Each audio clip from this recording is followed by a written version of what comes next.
Is this something different, or this is the one you guys are talking about? Is this a different training? This is for the SIPP entries and the eRequest training. Okay, so it hasn't been recorded yet, right? I don't believe so. Okay, cool. But this will be specific to Arizona, so it'll be good to have this either way. Okay. Okay, so let's go ahead and jump in. So what the SIPs are, just to go over really quickly, are site incident prevention plans. So we submit these on any work that requires a circuit shutdown or a panel shutdown, any equipment that we need to shut down. We need to submit a site incident prevention plan to the system owners at Intel, or any of the system engineers, so that they can give us approval to actually perform this work and to make sure that we have identified any risks and also identified any mitigation needed to protect ourselves and Intel against that. So one thing that I have developed is this SIP submission form. So Gustavo, Hansen, Nathan, any of the guys out in the field, when they need a SIP, they'll fill this form out, send it in to us, and this should give us everything we need in order to fill out the electrical work plan and the ECP form that need to be submitted with the SIP. So to take a look at this really quick, super simple form, but it kind of follows what we submit within the Intel system. So they'll put in our QPS project number so that we can make sure we're tracking this against the correct job. We could have multiple jobs for CH4, so this actually just helps us make sure that we're keeping things straight on our end.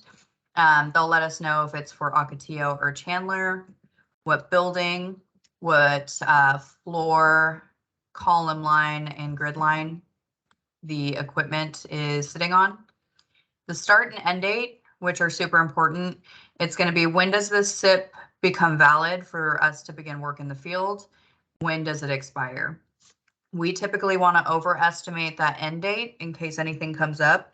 It's not uncommon to have something come up and push the date out a week, whether that's on us or there's constraints outside of our control. So usually on the end date, I'll kick it out maybe in another couple weeks. The only thing we don't want to do is have something open for a whole year. That looks a little funky, but something that's open from like 1 to 3 to 4 months, not out of the realm of possibility. Description of work. We want to make sure that the field is telling us panel names, circuit numbers, duration of work, what risks they've identified, how we're going to mitigate that, be as detailed as possible so that we can have the ability to fill out the supporting documentation for them. If they're not providing us with enough detail, I'll kick it back to them. And then if it continues to happen, I'll have them start filling out the supporting documentation themselves. Any special equipment needed, so any protective clothing or suits, fall protection, anything outside of the normal PPE, we'll list here. SIP approver, so that is going to be the system owner who's actually going to go in and have to review this SIP and approve it. I will show you how to look that up on the system owners list, or if they've been working with the system owner out there to do field walks, the field will go ahead and put in who they've been working with at Intel. For the GC, right now it's just going to be Skanska, but if we're working with under any other general contractor, we'll go ahead and list the GC that it's with. If they're unsure, they should know. We can always look it up against the project number, or if they accidentally leave it blank. So they will send that in to us, and that's kind of what you see here is Gustavo filled it out. So he's let me know this is part of our job number 2508. It's at Ocotillo, building OC4, first floor, column E1A. Start date, he wants it from January 17th to March 17th. So it looks like we're having that open for a couple months. Totally great. That looks good. Then he goes into a detailed description of the work that we need to perform.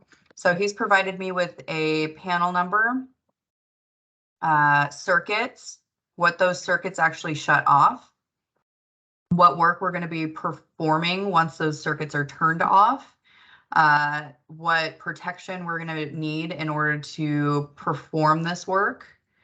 And then it goes on to state that we are having to demo some of this on the ACU number 5, where we're demoing back to. And at the end of the project, what our ultimate goal is, which will come back and install the electrical components and re-energize the new system.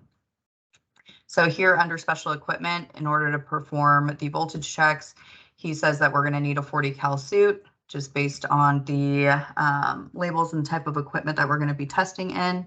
PPE, all of this is going to remain pretty standard. So everything that our guys are required to wear out in the field, just in general. He did not list a SIPP approver on this, but we'll go in there and see if we can find a SIPP approver or a system owner for ACU number 5. And GC is Skanska. So it looks like he's got the majority of the information filled out there just fine. So what I'm going to do is now fill out an electrical work plan. So this is required anytime we do shutdowns or circuit shutoffs for electrical. So a lot of this is fill in the blank. There are a couple steps in here that we need to update specific to the work that we're performing. So up at the top, we want to identify which panel this is actually going to be affecting.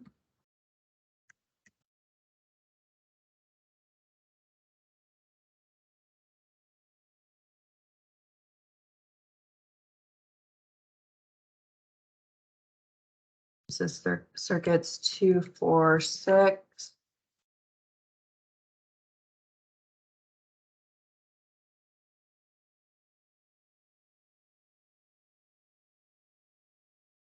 I'm going to go ahead and save a copy of this.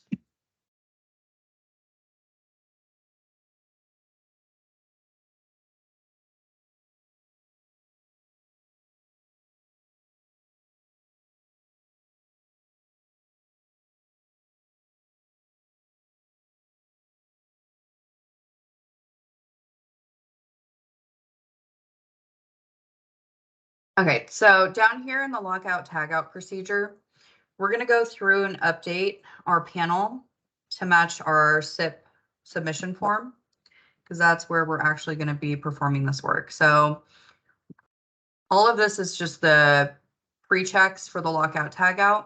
Down here is the specific. So we're going to create a pre-panel status worksheet for panel 17B, 1E, 1A. We got those circuits. Once that's complete, we're going to probe circuits 2, 4, and 6. And the panel we're working in, we're going to go down and have Intel Electrical, before they shut these circuits off, they're going to go ahead and put locks on it, same as we would.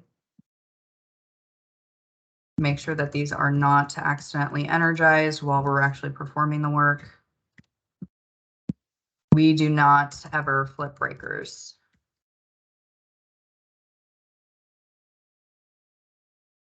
Okay, QPS, now we're locking out circuits 2, 4, and 6 in this panel. We are going to have a 40 cal suit according to the SIPP. We're going to verify 0 voltage after everything's been locked out and disconnected. Here on step 17, this is where we're actually going to enter in the specific work that we're going to be performing based on the SIPP submission form. So let's see what he specifies. 0 voltage. So once there's no power, we are going to begin to demo electrical components.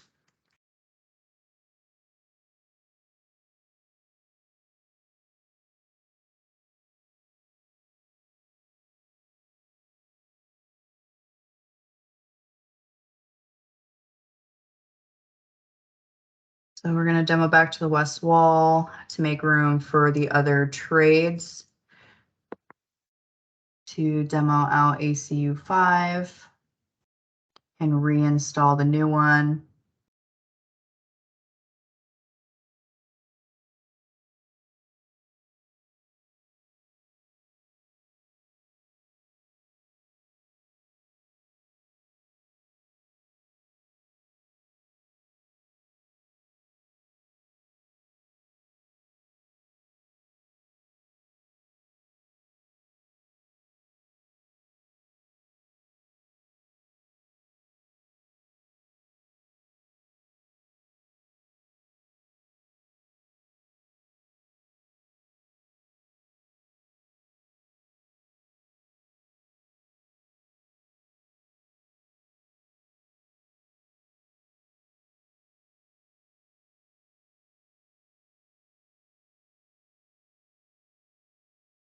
We actually won't be energizing the new system until we bring this panel back up.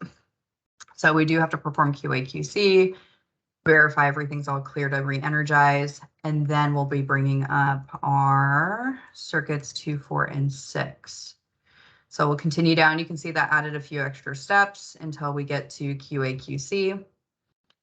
So if you ever have any questions about putting in the correct sequence of events, you don't feel like there's enough information in your SIPP submission form, just reach back out to your foreman and just ask any of the questions or clarify. Or you can reach out to me directly and see if we can kind of troubleshoot and fill in the blanks if they become too busy or if they're tied up with something and we need to rush and get this submitted in. So now that we have this complete, everything's been updated. I have this saved. We now have our work plan completed. Now we're going to go ahead and fill out our ECP form.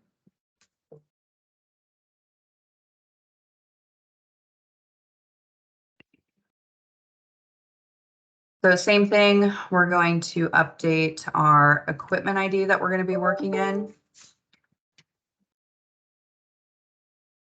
And this is in OC4 level 1. So that's 1E.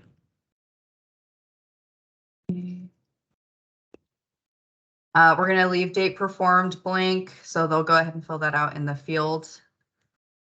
So all of these sheets, the work plan, the ECP, the SIPP, the field is going to have all of this printed at the time of us beginning work, just in case anybody, any of the other trades in the area or system owners need to verify we're approved to perform this work. Also, Intel Electrical will require us to present all of this at the time of the circuit shut off. If anything's missing or things don't align, they'll deny us and we'll need to go back and edit, get the SIPP reapproved, and get the eRequest rebooked. So let's go through here and just clean everything up. So turning off the panel. So notating that we're checking 0 voltage. We're using a 40 cal suit. Meters will be calibrated.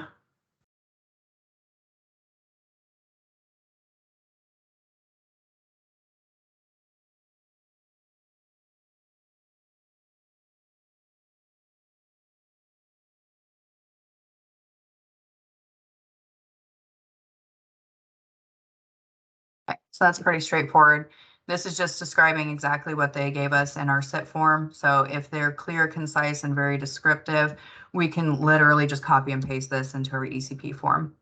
So just to reiterate, the more detailed they are, the less work they have to do, and we can take care of the ECP and work plan for them. So definitely encourage them to be as detailed as possible because it saves them from doing any extra work and it saves us from having to track down any extra information. So our danger zone is going to be in this panel. Our isolation point, where are we locking and tagging out? You can pull this from the work plan if you're unsure, but our lockout tagout points are where we're going to be shutting off those circuits. So it's 2, 4, and 6 in this case. This is from the old form, so we don't need to worry about that.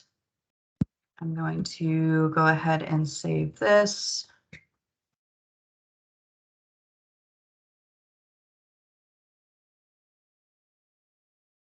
Okay, great. So now that I have those filled out, I'm going to go ahead and send those to my Intel email address.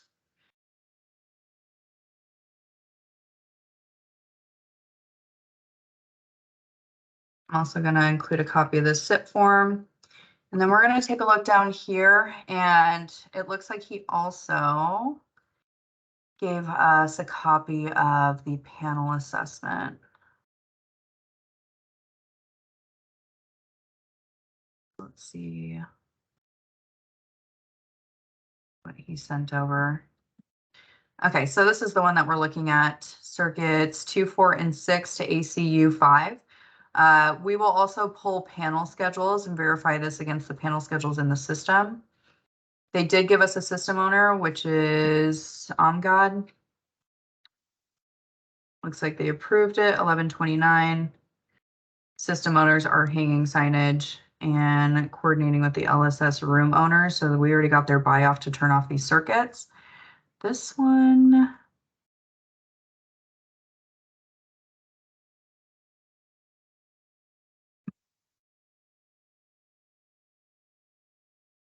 I wonder where circuits 19, 21, and 23 come into play.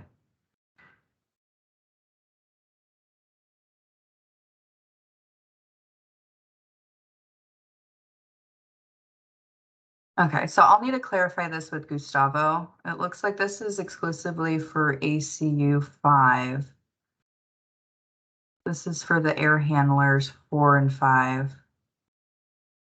30 amp.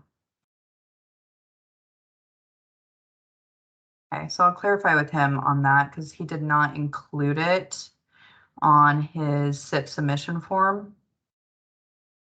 Oh, this might be it. Yep, so circuits 19, 21, and 23. So actually, this is going to be the same exact process to shut off these circuits. So once we're done, Gabrielle, this might be good practice for you. I'll send you this so that you can fill out the work plan and the ECP and practice on that. Okay. Cool. So let's go ahead and get the right one, which would be 2, 4, and 6. So I'm going to include the panel assessment that they also sent through.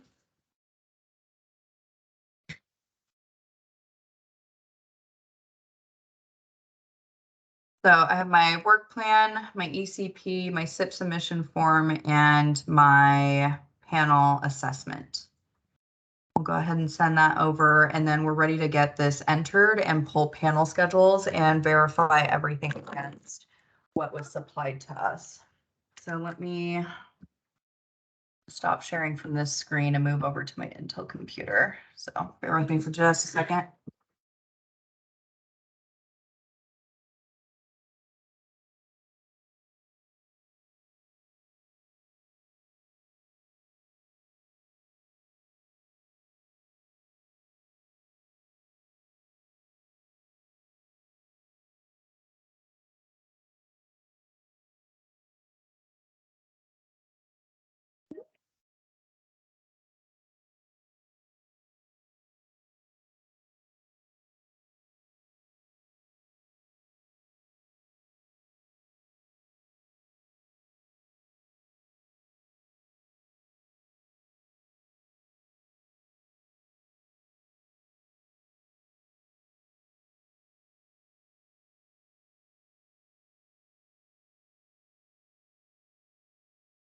All right, cool. Can you guys see my screen again?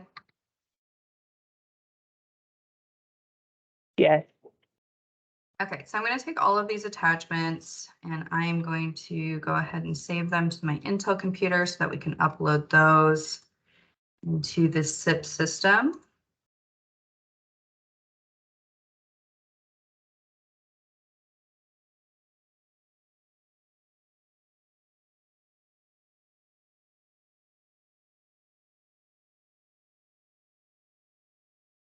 Okay, and then I am going to want to pull up panel schedules.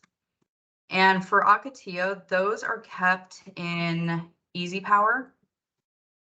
So you guys should have, at least Gabrielle and Michael, I just got confirmation that your Easy Power access was approved.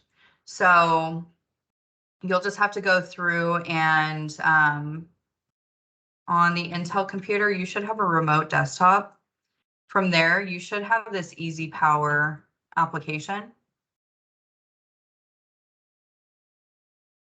I think I have additional instructions that I can send over or double check that I sent over. I can't remember if I sent a separate email for that, but it gives you instructions on how to actually access Easy Power.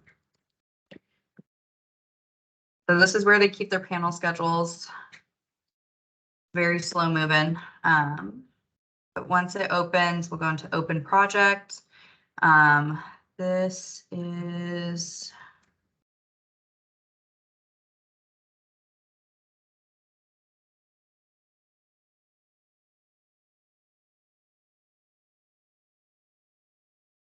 okay, so you'll have a different server and database name depending on what Easy Power system you need to look in. So one for Oregon, one for Arizona. Chandler is kept in a panel viewer application, which is separate. So we'll go over that at a later time once everybody has access. But for OC4,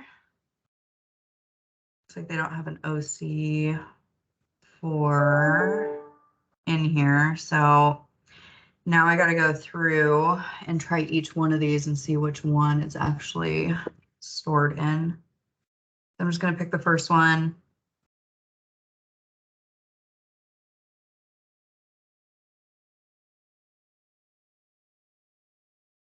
I'm going to hit Control F. Let's look under these panel schedules.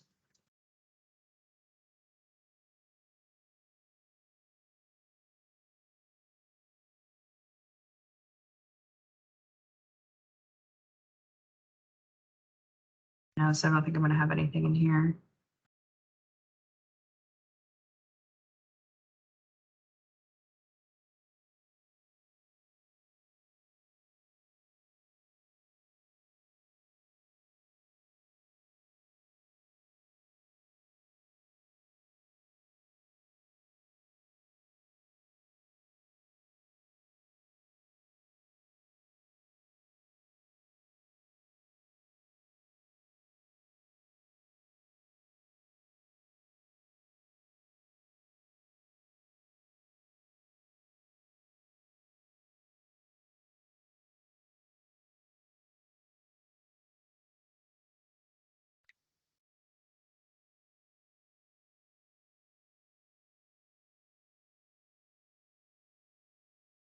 So unfortunately, I haven't found an easier way to narrow it down when the actual building number isn't in there.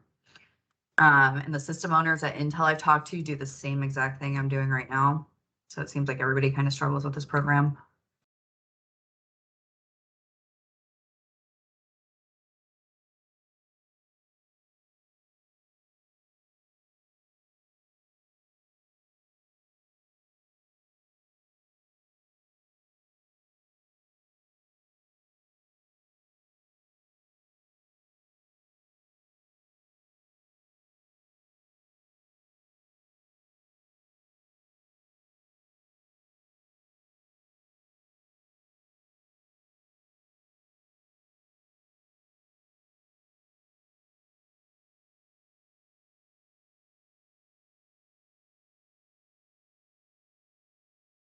All right, so it looks like we found it here.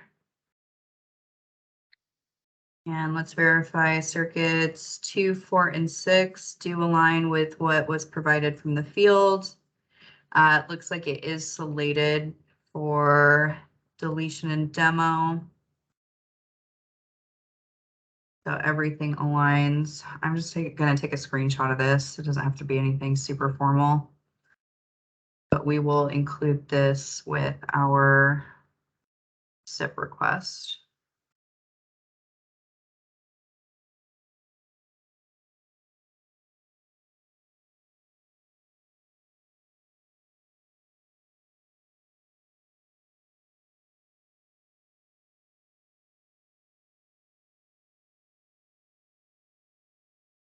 Okay, so again, all I did was do Control F, find.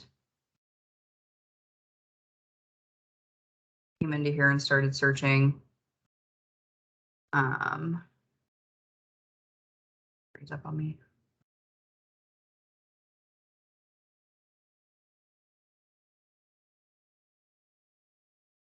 And just double clicked this, double clicked on the highlighted line item, and just went over to the second tab that says switchboard and just double checked it against what was provided on the panel assessment. And as long as everything aligns, we're good. If something doesn't align, we'll want to check back in with our foreman and ask them why or if they can double check what they found in the field. This is the actual panel schedule. And let's do a screenshot of this one too.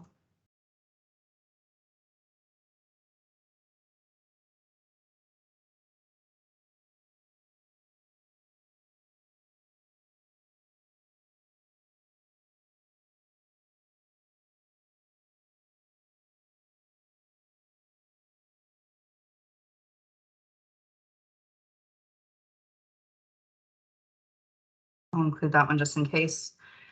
All right, so now what we have is our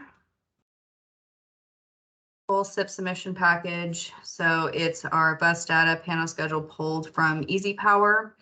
We have our panel assessment, our ECP and work plan filled out. And then we have our SIPP submission form with the actual description of work. So now that we have all of that, we need to figure out who is going to be approving our SIPP. So you guys should have had a link to the system owners.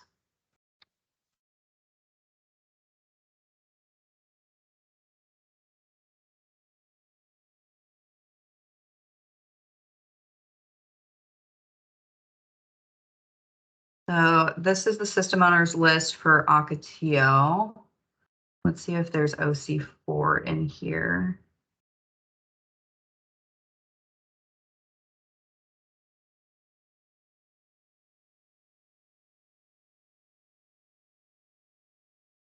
I don't have an OC4. That panel schedule is found in the F12 panel schedule.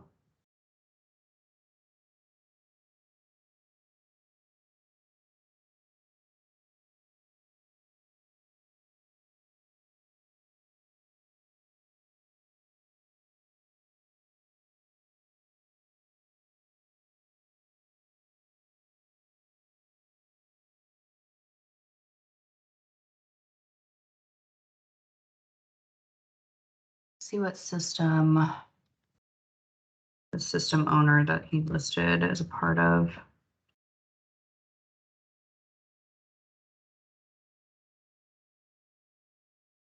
So I think it's going to be part of HVAC. I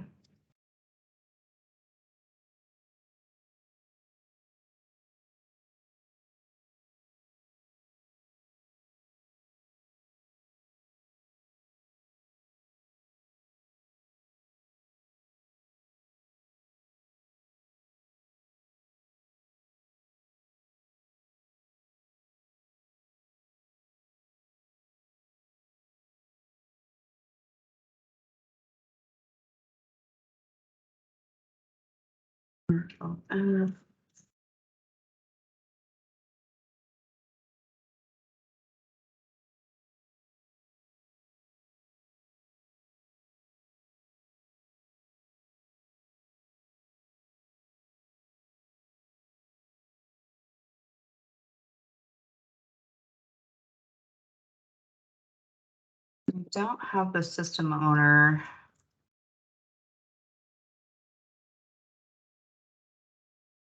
On here that they listed on the panel assessment.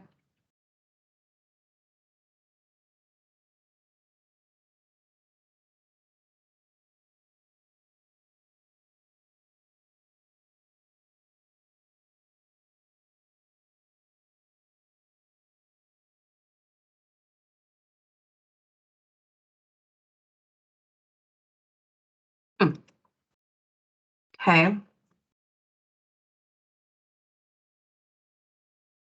look up that system owner directly. You can figure out what UPN he's a part of.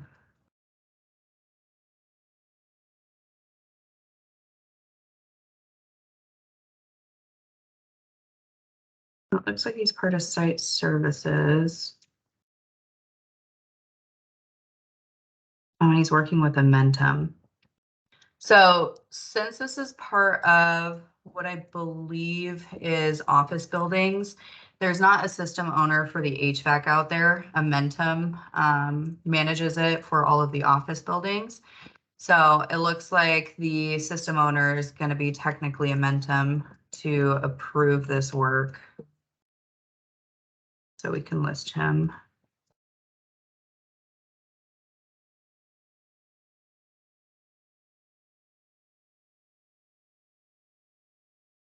So if we go into the eRequest system, your eRequest inbox, I go under forms. You guys also should have gotten this approved either today or yesterday, and you should have the ability to select the SIPP form option right here.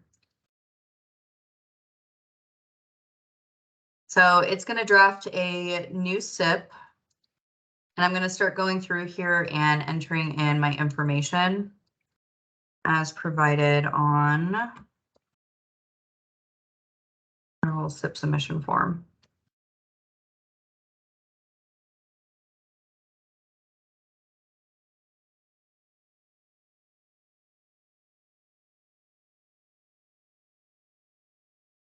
I think they had him in there.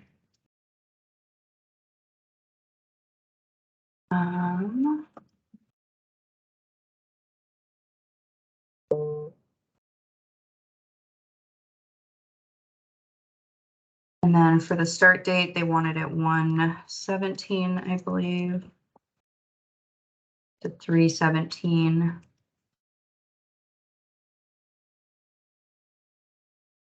Process, it's always going to be this 1274. If you don't see an approval within a day or two, we'll just want to reach out to the system owner or whoever we sent the approval email to. We'll just want to reach out to them and make sure they can see it in their inbox. If they can't, we'll recall it and switch it to this fast process.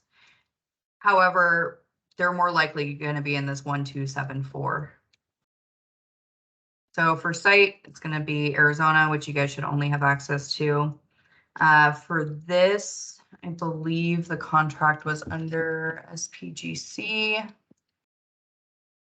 Check our Intel tracker for that.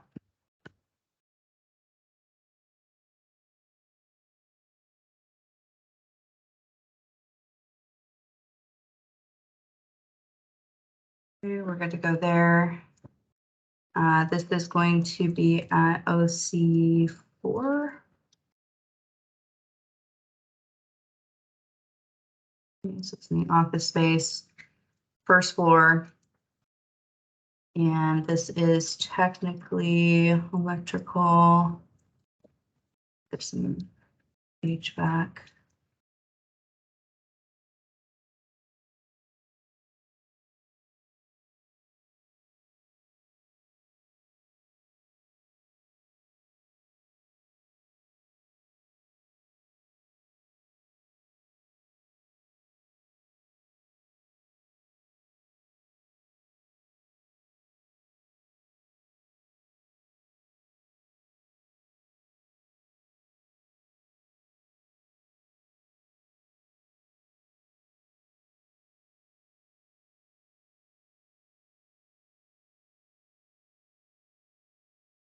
And then I don't think they have QPS in here quite yet. No. So we are going to select Skanska as the contractor. Technically, we're working under them. For the title, I will go ahead and select the panel. And then the circuits 2, 4, and 6.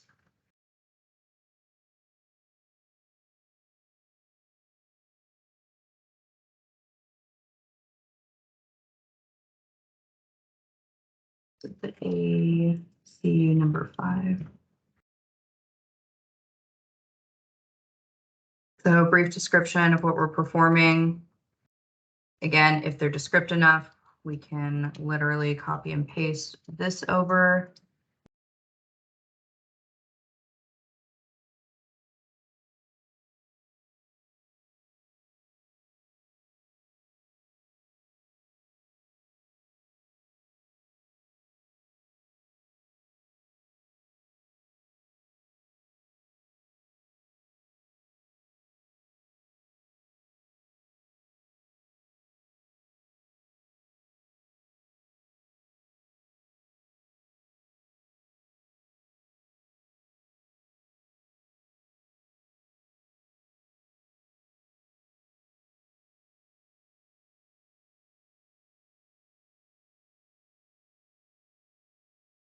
For safety equipment, this is never going to change. It's all over PPE.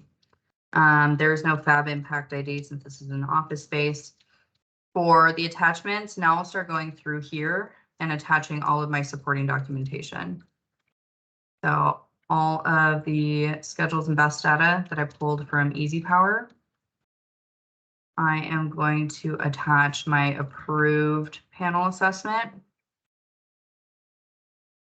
I'm also going to put in my ECP and my work plan.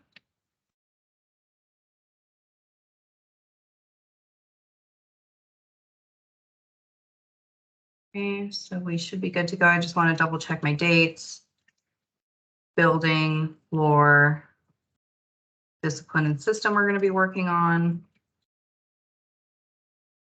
And I'm going to go down here and hit submit for approval. Now we can put as many approvers as we want on this one. For now, I am just going to put in this on God Rafael.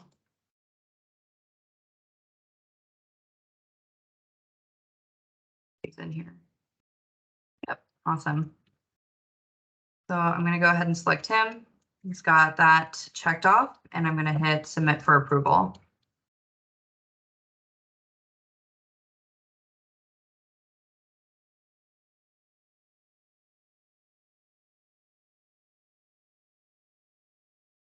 So it's going to give me an overview of the request ID that it's been auto-generated and applied to. The status is submitted. Once he has approved it, the status will change to complete. And that's exactly what we're going to want to supply to the field so that they can print and post. So I don't send, just to avoid confusion, I don't send Corey, our safety, or our field any of these documents until it's been approved, because there might be an edit that the system owner wants to see before they'll approve it. And then all of those documents I supplied them with previously are now out of date. So once this gets approved, I will send them a copy of this approved SIPP. I'll PDF it and send it to them. I will also send them a copy of the schedule, the best data, all of the ECP and work plans that were approved. They should have a copy of the panel assessment since they're the ones that sent it to us anyways. However, I do include that all in one email just in case Corey needs a copy of it. And I just combine that all into one email and supply that to the field so that they have the latest and greatest and know exactly what has been approved. And then also, I will go ahead and log this onto our SIPP tracker on our Arizona job spreadsheet. I can show you how to do that here in just a second, what information is needed. So that is the SIPP process. Are there any questions on this right now? Okay. Like I said, I have that additional one that came back from Gustavo on the same project. Same exact thing, just a different panel and different circuit numbers. So I will, Gabrielle, I'll send you a copy of the forms that I just filled out so that you can look at those as an example for when you fill out the other ones. Okay, so let's say our SIPP is approved and we're ready to shut down circuits 2, 4, and 6 on this panel. Now we're ready to go ahead and submit an eRequest for that. So once our SIPP comes back approved, we'll go under forms. And then down here, our whiteboard form is going to be our quote unquote eRequest. So going into there, it's sort of similar to the SIPP form where we're going to start out with our contacts. So we're always going to add in our foreman or a field contact.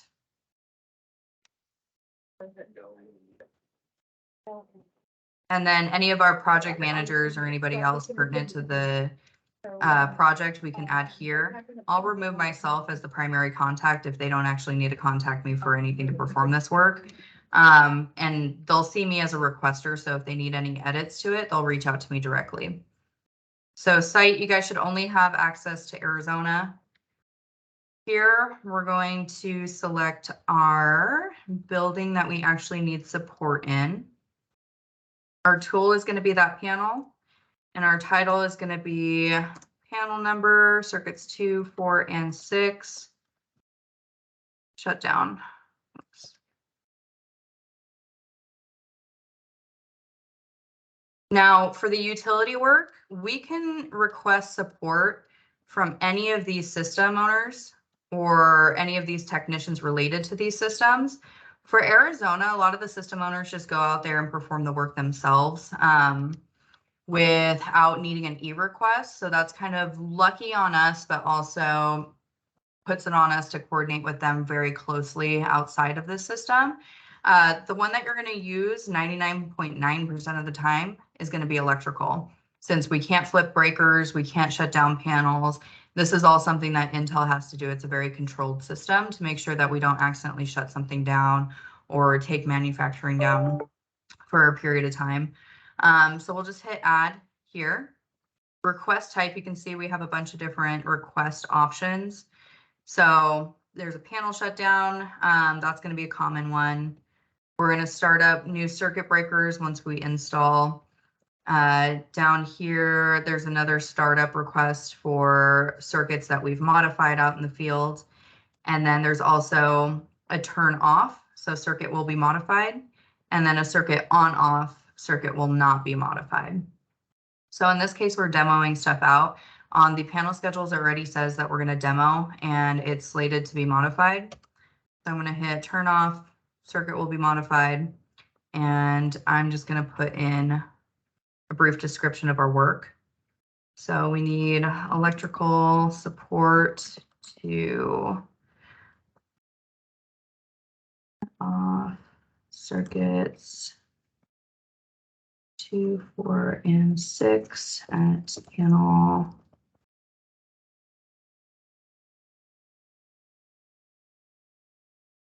And then I will put the SIPP number.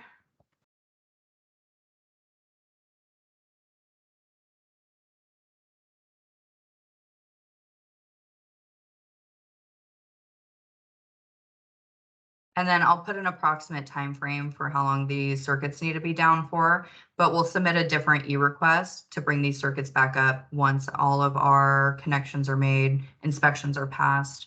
That'll be a separate request. So please meet up panel. The next thing I want to do is attach all of those documents that were part of the approved SIPP. So panel schedule, panel assessment, ECP, work plan, and then lastly, a copy of the approved SIPP that we supplied to the field. So we'll also include that here, which will be exactly this. It'll just say complete. Once we have all those saved, we'll hit save and go to the next step. Now here is the eRequest calendar where we actually reserve our time slots with OC Electrical. So they're the only ones allowed to go out there and actually flip these breakers. And they require us to book things 24 hours in advance. If we have an emergency, we can reach out to them directly and see if they can expedite it. We want to limit that as much as possible. So you can see it's only letting me go out to 2 p.m. tomorrow. So if I wanted a morning time slot, I'd have to go over here to the 9th. And it looks like I can select, oh, I guess 6 a.m. your time for the next available time slot. anything with buildings in it has already been reserved and there's an electrician going out there at that time. So we cannot select that time. These down here, you'll have to pay attention to the resource name. These are slated for Eagle specifically. So if we use one of these calendar time slots and it's not related to Eagle, they'll automatically deny it and say, hey, that we don't have a technician designated for you. So be sure to make sure that we're checking our resource names. So I'm going to go ahead and select a 6 a.m. time slot on Monday. Go to step 3. I'll have all of my attachments here, brief description of the work, the time and date that I am submitting this for, the Intel support that I'm requiring. It has my eRequest ID right here, all of our contacts, and I want to make sure my building, panel name, and circuits are all listed accurately. Now, what I'll do before I submit this is I'll go in and I'll copy this page right here. I'll hit submit for approval. And since this is just a practice one, I can go in there and just delete it after I'm done showing you guys. But going into here, I will get an email saying, hey, this has been submitted. I will forward this to my QPS email address, paste that in there, and I'll use this to create my calendar invites. So with this email, it has all the information the field needs. I will create a calendar invite based off of whatever I'm sending to my QPS email. So it's going out from my QPS email and putting it on my correct calendar. And I'll send it to Gustavo, safety if they need it, anybody over at Skanska that needs visibility to the work that we're booking. Also any of the project managers or PEs also associated with this project. I'll just list them as optional. So I'll go ahead and hit send. And that's pretty much entering in an eRequest. For the startup, you'll pretty much enter the same thing. You'll just change the support requested, the request type. It'll be a circuit startup instead. And then, of course, you'll just adjust your title to be startup instead of shutdown. If you ever need to cancel or delete anything, you can just go into edit options from your inbox. Select the eRequest you want to edit and just get rid of that guy. If you need to go in and edit any of them from your inbox, all of the ones that you've submitted, including your SIPPs that have not yet been approved, all of them will be located in your inbox. Anything that I have added you to, you can also check this little box here, and it'll pop up anything, any of the eRequests that I've just listed you as either an alternate or a primary contact on. My eRequest pretty much triple when I do that, so I leave that unchecked. Do you guys have any questions on the eRequests at all? Sasha, I know you're pretty familiar with them, so. I'm just curious as far as like once we get to the Rio IO fuse poles, you know how we use FMS instead of electrical up in Oregon? Is that the same thing down here where only FMS can do that, or is that? So yeah, so FMS is a little bit different out there. They don't use an eRequest calendar to reserve any of their work. So the only thing that I've done with them so far is getting their support on a panel shutdown. And that the way that they've done that is just giving us a contact number, an email address to call them 30 minutes prior to the shutdown. I need to notify them 3 days prior to the shutdown that it's actually happening. And they do everything by just regular calendar invites. They don't do anything by eRequest. So as far as fuse pulls go, the other times that I've seen fuse pulls happen, it has just been the system owner coordinating it. We have not had to do any of the coordination with FMS. So when we get to that point, when we're doing any INC work that requires fuse pulls, we'll work with Skanska to ask if they'll be coordinating that directly with the system owner, or if we need to pursue that with FMS and we can nail down that process at that time. But right now it's very manual out there with them. Gotcha. Right on. Yeah. Thanks. Yep, no problem. Anything else on these? Okay. So that is basically it for the eRequest and SIPP submission. Again, Gabby, I got one you can practice on, which is great. On our SIPP submission form, which I will have to update. Sorry, not the form, the tracker. We'll go in here and just update what we submitted on. So this was for C4.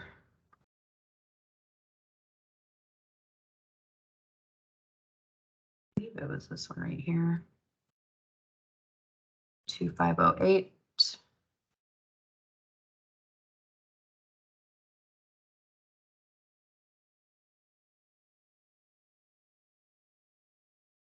And then I'll put in the panel and circuit numbers that we are associating with the work being performed.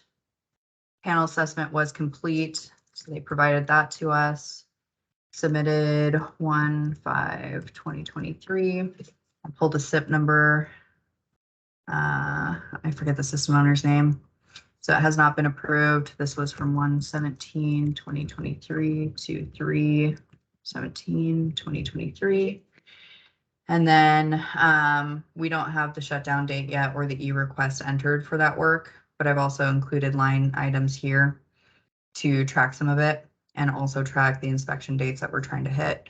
So I'm going to go through, pull the information from the SIPP that I just submitted, finish logging it. And then Gabrielle, once you're done with yours, you'll do the same thing. You'll just log it here, get the SIPP number that it auto generated. And that way we can track during our status update meetings and see if there's any SIPPs that we're waiting on that are outstanding. And I just realized I wasn't sharing the whole time. So this is what I filled out, which is this line item on our SIPP tracker. So it's tab 3 on our Arizona job tracker. So I just went through and filled out all of this information. So coverage dates, you can see all the headers here. As soon as the work is completed for a lot of these SIPPs, I'm going to go through and clean this up so that we don't have an outdated list and a bunch of stuff clogging it up. But as you can see, Ocotillo and Chandler require us to submit SIPPs for almost everything. So something you're going to run into pretty often. Okay, so does anybody else have any last minute questions for me? If not, Gabrielle, just go ahead and send you over those documents so that you can practice on this one. Okay, sounds good. Okay, great. All right, thank you guys so much. I do appreciate it. Again, if anything comes up, just let me know, and then I can answer any of your questions as they arise. Thanks. Thank you. Bye, guys. Thank you.